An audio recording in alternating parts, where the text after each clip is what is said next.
In this video tutorial, we are going to explore in depth how time of use rates affect the value of solar. Here's our agenda for the video. I'm going to start by overviewing the relationship between time of use rates and the value of solar calculation. Then we're going to discuss how to quantify the effect of proposed time of use rate changes. And to do so, I'll be running through two separate case study examples. All right, so before we dive into some examples, I want to quickly review a couple items. So time of use rates can be good for solar, or time of use rates can be bad for solar. And it really depends entirely on these key factors that are going to influence that value of solar calculation. So within the time of use rate structure, there are two big items. Number one, how the time windows are defined. For example, maybe there's an on-peak, a semi-peak, and an off-peak period within the summer season. When do those windows start and stop? And number two, obviously, how are the price values and the differentials of those time of use periods defined by that utility rate tariff? The next item is the customer load profile, which is basically when the customer is using energy.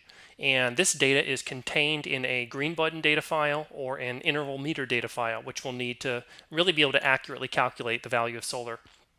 And then lastly, the solar PV design specifications. So we're going to be generating an 8760 solar production file, and that's going to be driven by the location, the tilt, the azimuth, and other variables that are going into that production generation file. And then lastly, I just want to kind of redefine the value of solar. Basically, all we're talking about here is the dollar savings of the project or the avoided cost of the project. And throughout this video, we're going to be expressing it in dollar per kilowatt hour terms, which is simply annual dollar savings of the project divided by the total annual production of the system. Okay, so now I'm going to jump in and demonstrate how these factors really influence the value of solar or the dollar saving that project achieves. And to do so, I'm going to cycle through a few different examples here. Let me start by quickly kind of summarizing what I've set up for this proposal, which I'm going to be referring to as the base case.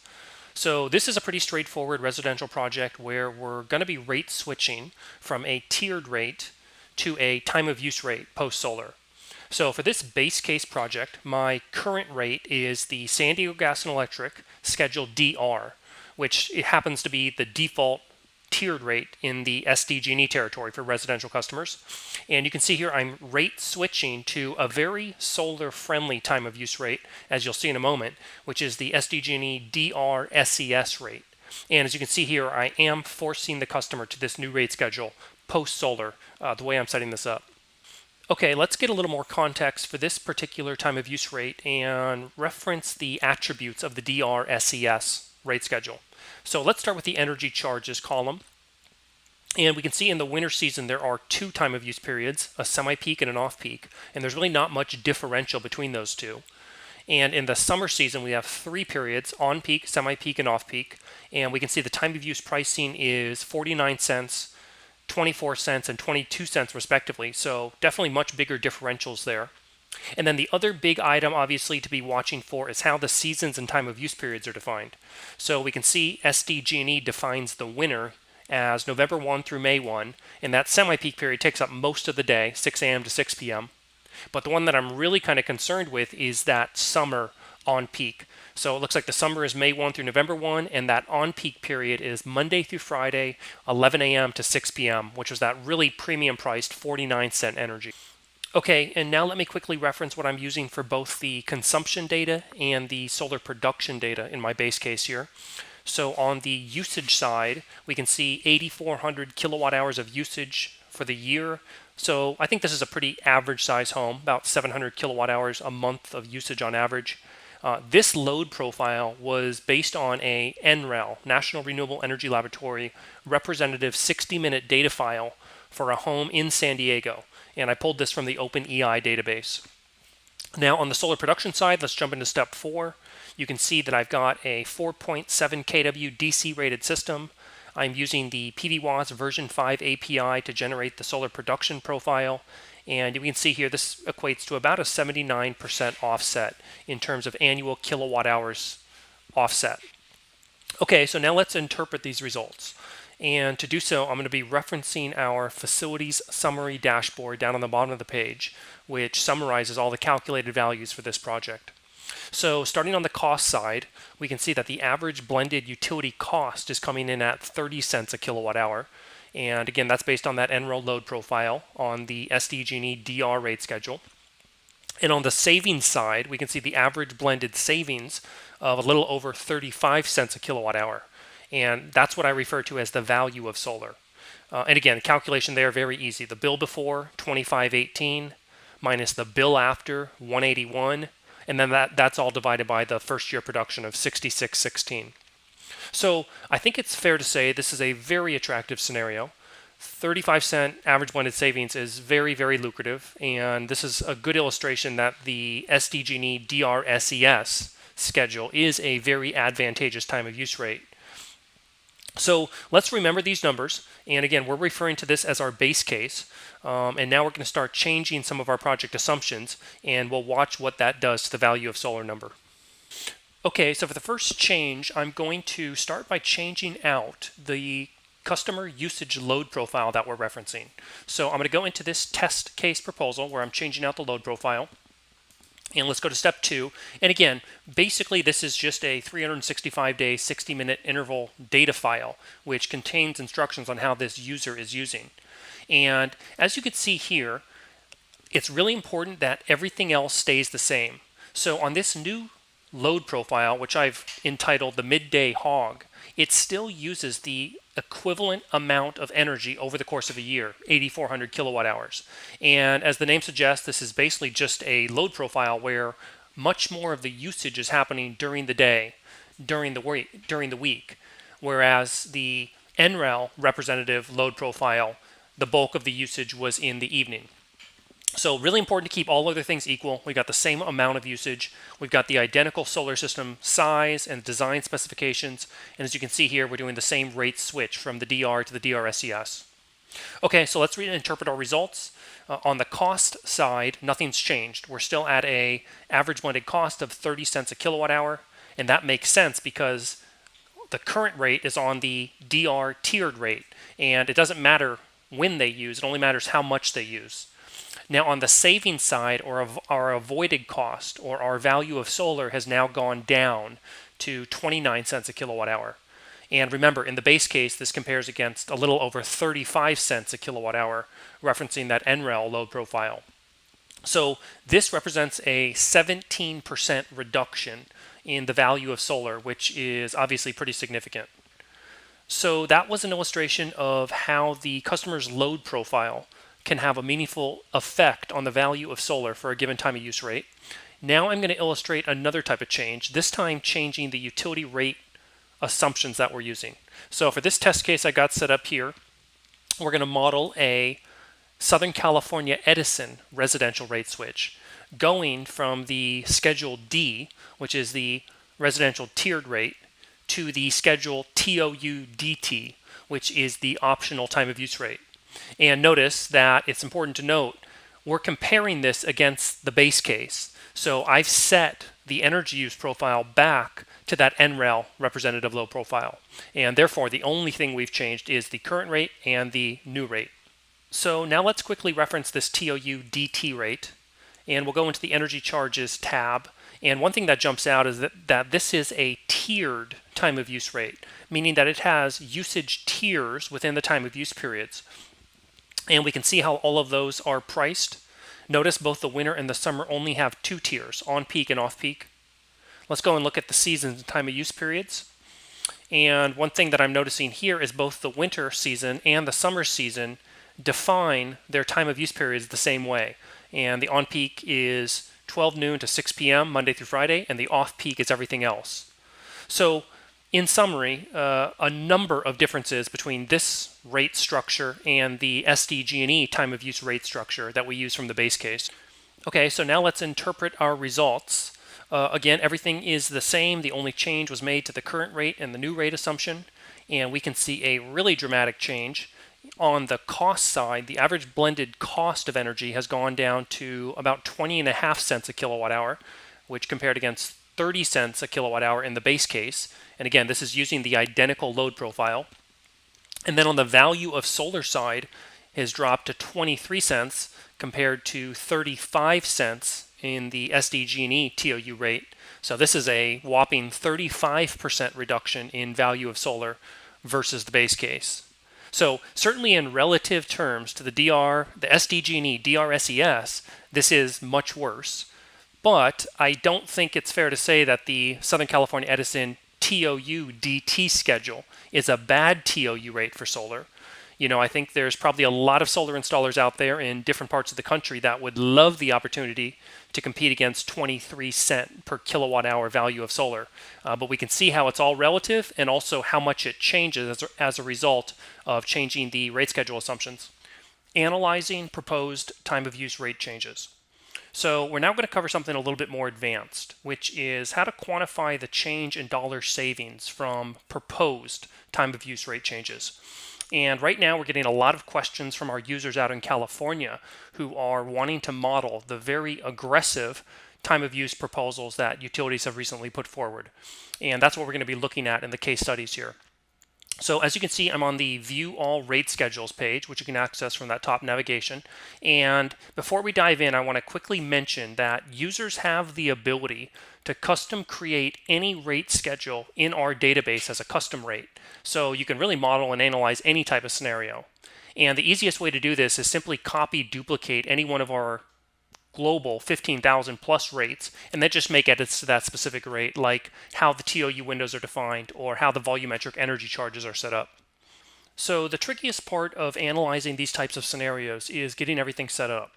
So let me start by walking you through what I've created for this case study of an office building in the PG&E territory that we're going to analyze. And here from the edit lead screen, you can see I have two separate facilities, one entitled current rates and the other entitled proposed rates. And let me click into the current rates energy use profile.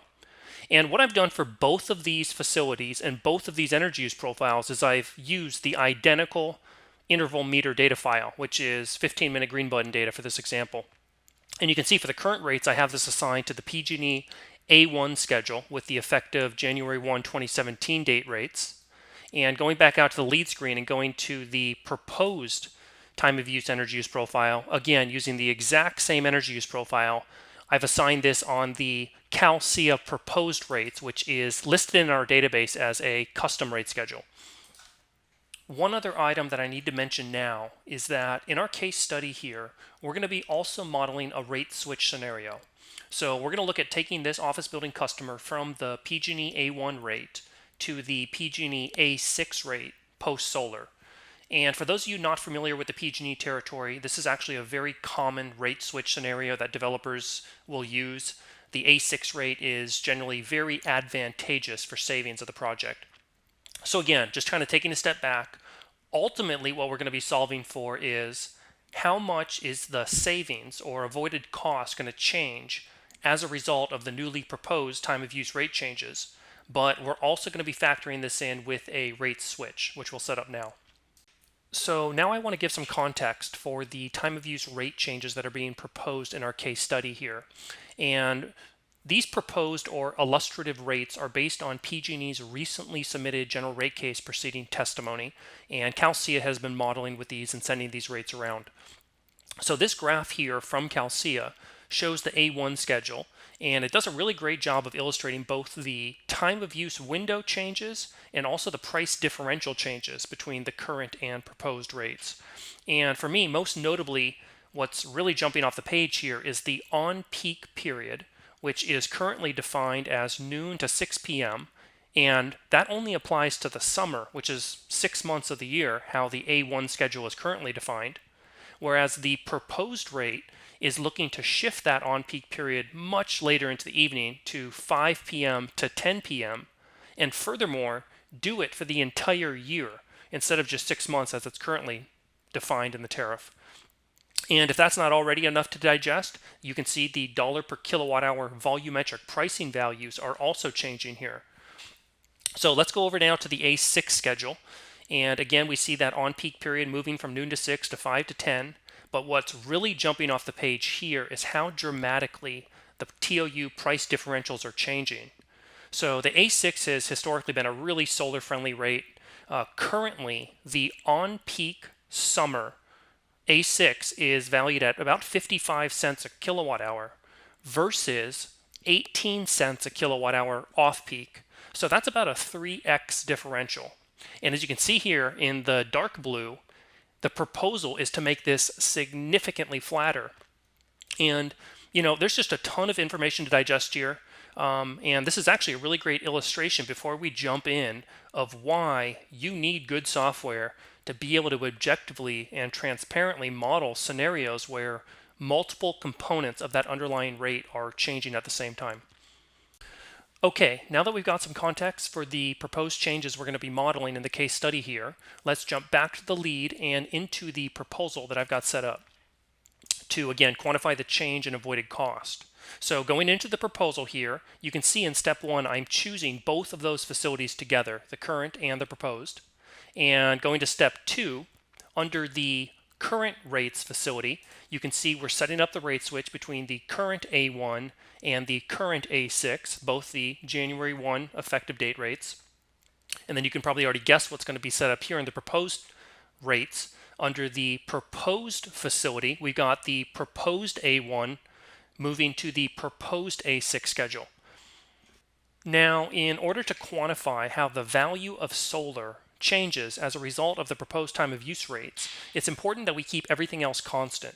So that's what I've done in step 4 here. I've created 2 identical solar systems for each of these 2 facilities.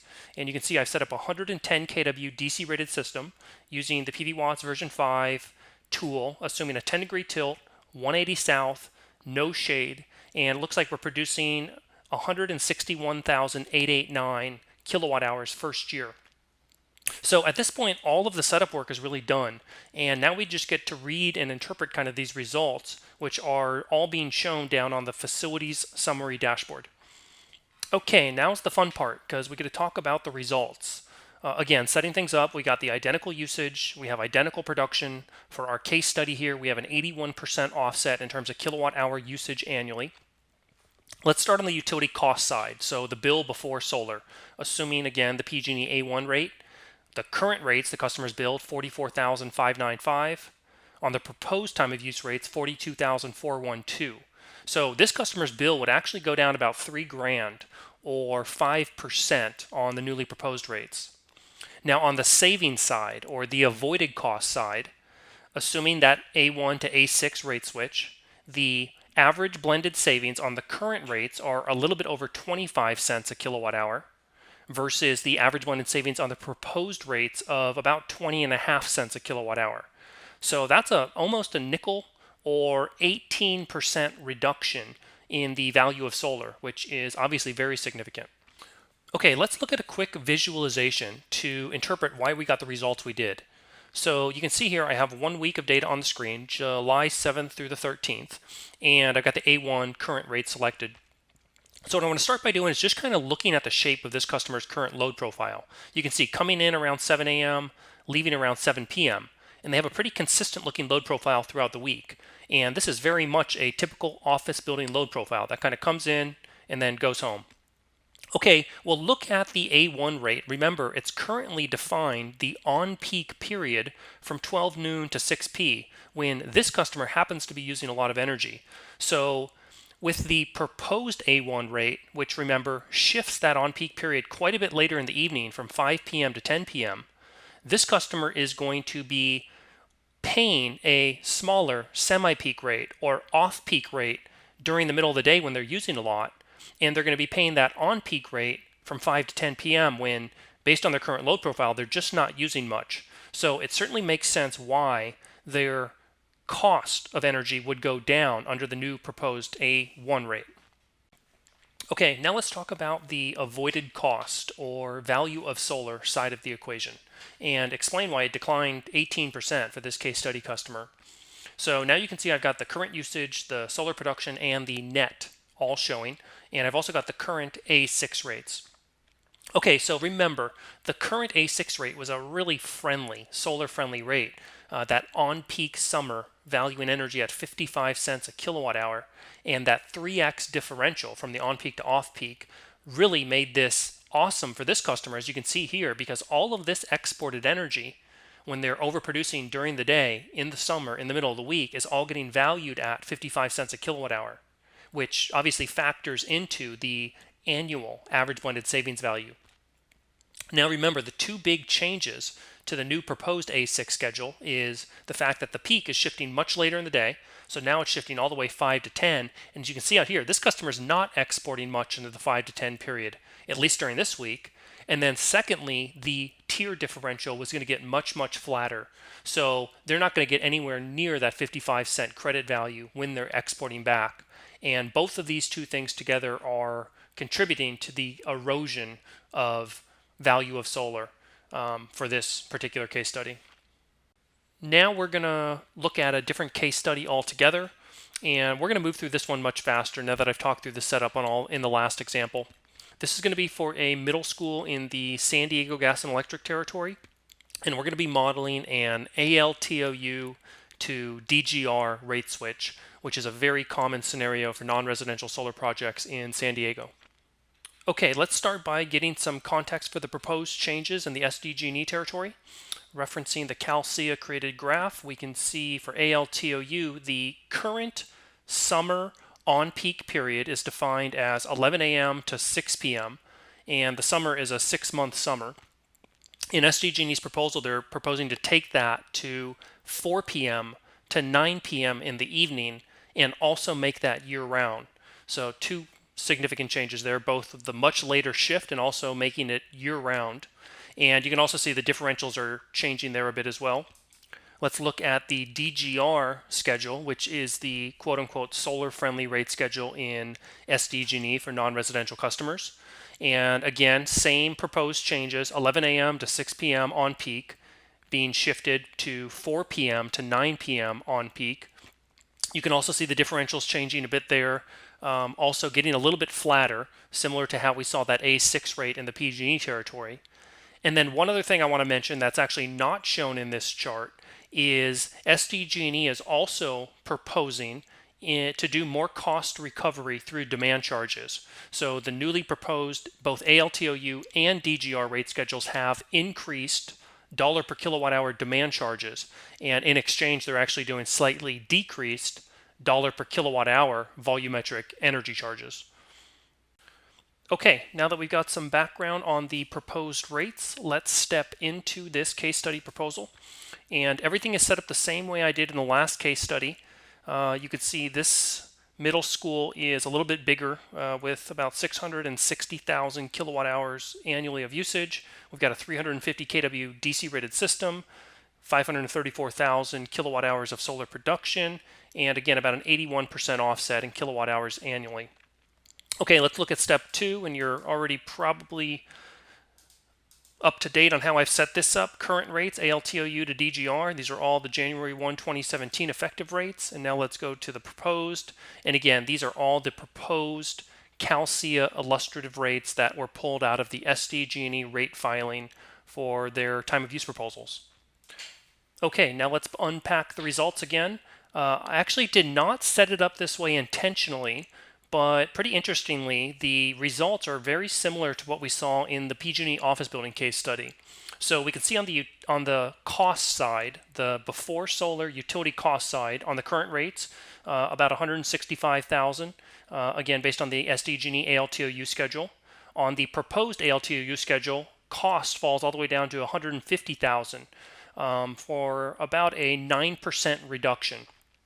On the savings side, or value of solar, has again declined as well pretty significantly. Currently, average blended savings on current rates going from 23.5 cents all the way down to under 19 cents, assuming both the proposed ALTOU and proposed DGR rate switch scenario that we set up. So again, about a nickel reduction in the value of solar, which equates to exactly 20% for erosion of savings or value of solar in this case study. So I'm back here in the data visualization module, and I want to make one final important point. So I think users should be cautious with interpreting their results. I know for me, I really want to justify the results of the analysis and be able to really definitively explain why things changed the way they did. So for example, if I was telling the customer, well, your average blended savings is going to reduce 20% on these new proposed rates because the on-peak period is shifting 5 hours later in the day. And that may be partially true, but remember there are so many other big things playing in, especially to this case study and these proposed changes. It's also very significant that SDG&E is proposing to move to a one single year-round time of use window schedule. That's a huge departure from their 6-month summer and 6-month winter. They're also flattening the tier differentials. And as I also mentioned, the proposal is wanting to recover more costs via demand charges and kind of trade off by recovering less through dollar per kilowatt hour volumetric energy charges. And then lastly, as we look at this screen here, none of this mentions the fact that this is all very, very specific to this customer's unique load profile. So here we are we're looking at some August, September data, and you can see this looks like a school for this month of the year. But let's just kind of go backwards a couple months and go to June, July. And really pretty incredible, if we were just to look at the load side, you could actually see here, it looks like the school's in summer session. And really, really different looking load profile for this billing period.